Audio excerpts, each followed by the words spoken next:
Hey everybody, hope everybody's doing well today. Been a good week in the stock market. We I'm not even sure why yet. Country's not open, and we have a whole bunch of oil. We have tankers that are uh, sitting at sea full of oil, and nobody's using it. So that's kind of the focus of today's video. If you're new to the channel, please subscribe below. I go over everything I'm researching. I go over my dividend income. What my main focus is on this channel is that I am going to retire in 10 years at age 55, and you're going to be able to see my progress. I share monthly portfolio reviews on my dividend income. Got one coming up this weekend, so be sure to tune in. So if you haven't subscribed, please do so. I'd appreciate it. Thank you.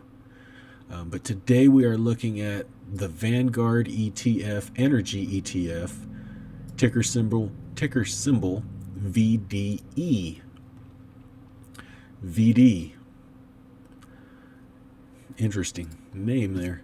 But as everybody knows, energy is the one of the very beaten down sectors in the stock market right now. And most of that has to do with an oversupply of oil. Now, what happens with oil? Most countries just continue pumping oil, and they've continued pumping oil through the shutdown. And what does that do to the oil price? Well, if you keep pumping the same amount of oil you did pre-shutdown, post-shutdown, you're going to have an oversupply of oil. So when you have an oversupply of oil, prices will drop. The producers can control pricing by cutting back production, which some of them have not chose to do. So, it creates pricing pressure because they have to move these barrels of oil because there's only so much storage. So they have to move these barrels of oil somewhere.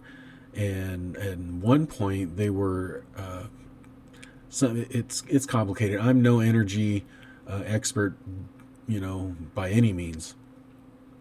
But they basically had to pay people to get their barrels out of their storage facilities so that they can bring the new inventory in.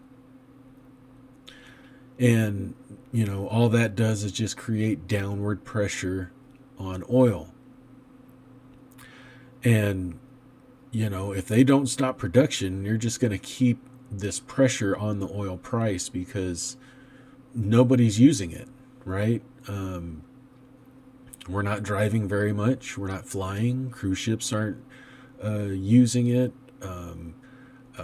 Trucks, where there's not as many trucks, big rig trucks out on the road. So when we stop moving, oil stops getting used.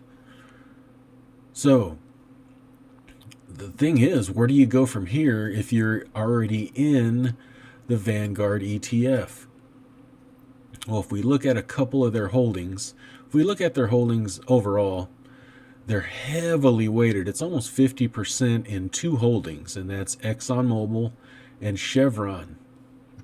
And if we look at the price chart, 10-year price chart, they've kind of flatlined for the past 10 years, really, up until this basically shutdown and this oil oversupply, and the price has cratered. And the same thing with Chevron. It's kind of flatlined for the past 10 years until now, where the price has cratered. Now, Chevron has made a very decent comeback. So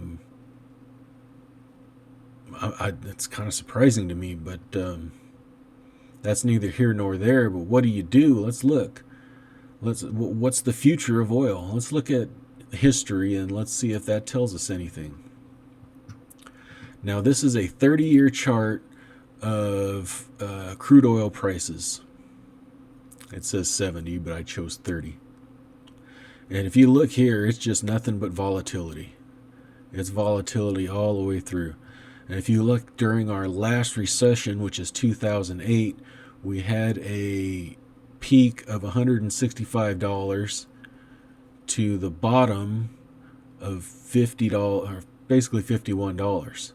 And that was a 165 to 51. That was a decrease of 69% in the price of oil.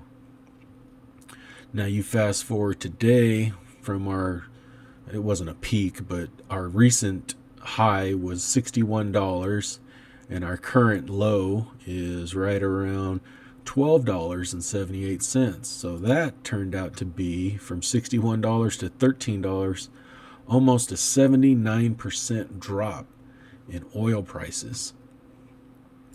Now you can say, well, it recovered in 2008 and made a good run for a little while before it fell again. And you can argue that same thing can happen, but what's the difference between 2008 and 2020? Because in 2008, even though we had a big stock market crash and recession, everything was still moving. We had pretty high unemployment. I should have checked on unemployment numbers, but for the most part, the country wasn't shut down. People were still flying. Cruise ships were still running. Big rig trucks were still running. We were driving all over the place, taking vacations. We were doing our day-to-day thing. So that, supported an increase in oil prices. So where are we at now? Well, we're 2020 and we're down to $12.78, but our economy is shut down. So there's nothing for this to do. There's really nothing for this to do until our economy opens up. I don't think you see any meaningful movement in oil, because this oil is just going to sit there and sit there and sit there. If we don't open up, they're going to have to next month pay again to remove these oil barrels from their storage, to replenish, to bring in this production that they're constantly producing. So what do you do? If you are in, this is what I think. I think for people with risk tolerance, I think it's time to buy. I'm not buying though. But I think if you had the risk tolerance, now's the time to buy some of the stronger oil companies. If you look at the top 10, somewhere in here, Kinder Morgan, I know, just increased its dividend. I didn't look at ExxonMobil or Chevron because I'm really not going to invest in theirs. I think Schlumberger did too. I'm not positive. But I would look at some of the top holdings and probably buy one of them. I probably wouldn't buy the ETF because I'd want to buy the best, in the industry at this point. Now, what if you are in the ETF already? Personally, I would say just hold. I really would say just hold. And if you look at the sector weighting of what energy is in the S&P 500, energy is just under 3%. So if you are going to invest in energy, I would keep exposure to about 2 to 3%, like the sector weighting of the S&P 500. But if you're in the ETF,